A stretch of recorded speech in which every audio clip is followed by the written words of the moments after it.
So I gotta say, Barbarian is a hell of a film. I watched it the other night and was just blown away from start to finish by what I saw. Uh, Thanks. Absolutely. And Zach, in that sense, then I'll turn to you first. I mean, you come from the comedy background, and it's so, I know this film has a dark sense of humor, but at the same time, it's terrifying. So, what was it like for you making that leap in genres? Um, I don't know. I didn't really ever think about it like this is so different than what I'm normally doing. I'm a horror fan. I always have been. So I just kind of wrote it like as a treat for myself. I didn't write this to be a movie. I just wanted to write something fun, just for the joy of writing. Um, and so I just kind of created it in that sort of joyful spirit. And so then when I had a script that I'd kind of created in that way, I figured let's just keep it going like this. So, the rest of the process of directing the movie, I just kind of had that same attitude of like, I know what this is. I stitched it together, from nothing. So I see it, and it was just kind of like one foot follows the other, really. I don't know if that's a great answer to your question, but it's kind of the only answer I feel like I know to give. I think it worked perfectly. Okay, all right. So since you are a big fan of horror, then I'm curious, did you have any major influences or inspirations going into this one, be it the look or the tone of the film? So I guess the main influence for this, and there's a million influences, we're all film lovers. And so every movie you ever see is lodged in there somewhere. So, thousands of movies go into this movie, but I'd say Audition, the Takashi Miike 1999, that's like the spiritual ancestor for sure, just because thematically and structurally, it's very similar. Psycho as well. But in terms of like the tone, our rule was Fincher upstairs, Raimi downstairs. So, David Fincher, at the beginning, and then once we go under the house, Sam Raimi with all the goofiness and visual flair that he uses. I like that. That's a really dynamic pairing. Yeah, that both great, but very different. Yeah. Oh, absolutely. So Matthew, I'll come to you next. What was your first reaction when this script came across your desk and you saw all that it would entail? Matthew, I'll take this. He liked it. He really liked it. And Thank you, Zach. Yeah. No, it was wild. I was just like, this is insane and bonkers. And oh my gosh, how would I even do all of these crazy things? And then when I found out like, oh, it's Justin Long. I've been a fan of his, since he was on Ed and in Galaxy Quest and stuff. And I'm going to have to do some deeply strange things to and with Justin. I really hope he's nice and cool. And luckily he was the nicest and coolest. Now, did you find it kind of odd or funny to have to interact with the actors in between takes while in that big suit? Yeah, I mean, and luckily I had been on set before getting in all the rubber bits. And so I was able to interact with everyone just looking like me. And then I would, go under the makeup and then be in those dark tunnels that were like dark and actually kind of scary. Like I remember the first time that Justin saw me in the getup in the tunnels, and I think he was literally like scared and a little disturbed. I just remember he was like, he was coming in and he was in a good mood. And then he just saw me come out of the darkness and he just was like, can we go back to the other movie we were making? Like, I don't like this movie anymore. And he would stare at my boobs and then laugh and then stare at my crotch and then laugh. And he was unsettled. I remember you kept having to say to Justin, hey, I'm up here. Exactly. You know what I mean? Eyes up here. Eyes up buddy. Here. Might be too close to his own character in that sense. Yeah. He was in. I can only imagine, though, being unsettled by that. It is certainly a horrific sight to see. And then, so going off of that, Zach, I mean, what was it like finding the look of the mother for this film? There was a drawing in a Beowulf illustrated book I had as a kid, and there's this illustration of Grendel's mother that really made an impact on me. And so that was just what was in my head when I was writing it. And I showed that to the team. And Matthew and I talked a lot about like physicality and how the mother would move and things like that. And then when I went over, we put all these prosthetics on Matthew's face, and I had a cast of his face like before he even showed up in Bulgaria. And I'd kind of designed some of the prosthetics with the team that were very subtle. They didn't really look like they do in the movie.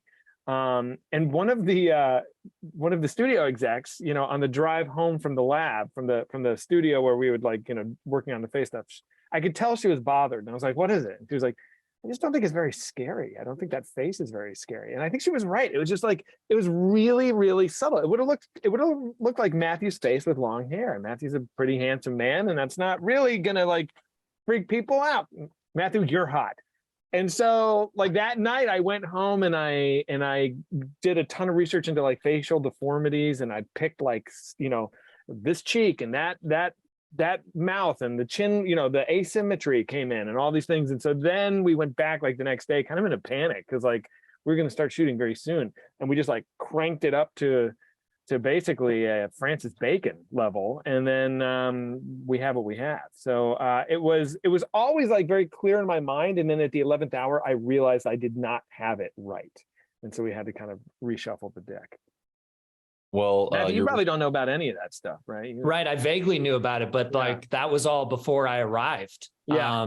And I was kind of in the dark. Like there was the Grendel's mother drawing, but there weren't like renderings, that I could see. And then I remember the makeup testing process being an iterative thing. And I remember at the beginning, the teeth are way too cartoony. Oh, the boobs are way too big, or what, and that like the head is too big. And then, but then by the end it got dialed. And I just remember that process being like me being very anxious, because I'm like, this either will work or won't. Right. You and me both, man. Yeah. Right. Exactly. And so I remember feeling great relief once we got there, right before shooting, that like, oh, this looks great. This looks like low budget movies like this, because this is a $4.5 million movie. It's tiny, like you don't have the benefit that these bigger movies have of like screen testing things, and like if this was like a big, giant Hollywood movie, we would have spent, a lot of time in prep on like building you, filming you in the darkness, coming out of the darkness, debating it, trying other versions, seeing what would work, putting it up to a committee and having everybody kind of approve on things. But this was just like, we got to just like slap it together because we're shooting tomorrow, and we're lucky that we had such a talented team over there that could kind of deliver. And being in Bulgaria made it tough too, because like if it was shooting in LA, we could have done all this like prep, months out, but well, they delivered. They did. It's a horrifying design.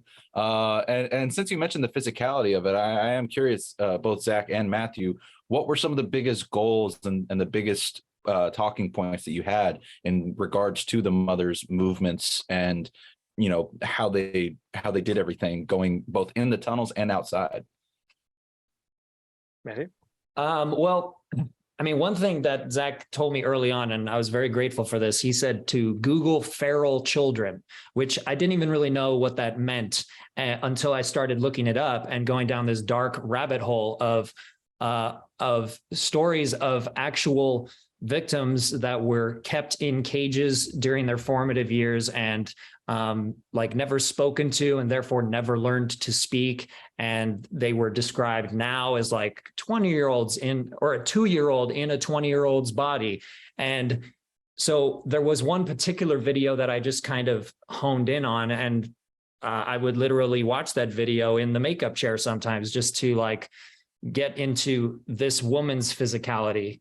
And so it was a specific one of those women of all these like tragic, horrific stories that I watched that that helped me like kind of key in to that. Yeah. And then Matthew had a really amazing, we had a conversation that led to a huge breakthrough for me actually, where Matthew knew I was filming the footage that's on the TV in the mother's room, the breastfeeding video. That's something that I filmed in Bulgaria, so that we could have it actually playing on the TV and didn't have to like put it in and post. And he was like, when he was still in the States before he came to Bulgaria, he was like, can you send me that video so that I can like study it and mimic the behavior of the woman in the video? And I hadn't shot the video yet. And I was like, oh my God. I was like, that is such a brilliant idea. And then I was like, oh, I can build all these gestures into the video that you can replicate. So that's where the like booping of the nose came from. And the final like kiss to the forehead, all of that was so that Matthew could mimic it in the movie. And it was just such a great, that's a collaboration, baby. And isn't it wild? Really, I mean, great those elevator of your character, I thought was so smart of you. for sure. And those now, like in the film, are such like are huge Those are moments, big moments. The boop comedically, The boop is awesome, yeah. and then the kiss at the end emotionally. And it's just wild that you know kind of was thought of kind of last minute and created in the moment there. That's fun. It's awesome. That is awesome. Because you're both right. I mean, that's such an important little touch for the character at the very end there. So that's awesome. Before I let you go, I'm curious. The movie's been out now for a little while. It's become sleeper hit at the box office. Critics are loving it. How does it feel to see this really positive reception to the film now that there's a little bit of time since it came out? Surreal. I don't know. What do you think? Yeah, it is surreal. I'm just trying to like take it in and be grateful. I'm very aware, like everything has gone in the positive. This business, everything can collapse at any moment, but at every step, it's gone the right way for us. And so I'm grateful. And I've seen it in the theaters like 10 times now. It's fun. It's just has been so fun to see it with audiences. Yeah. Yeah, now that I've seen it officially, I'm thinking of rewatching it tomorrow night or something because it's that good. So, thanks, man. Gentlemen, thank you both so much for taking the time to chat. I greatly appreciate it. Thanks for having us. This film. Thank you so much.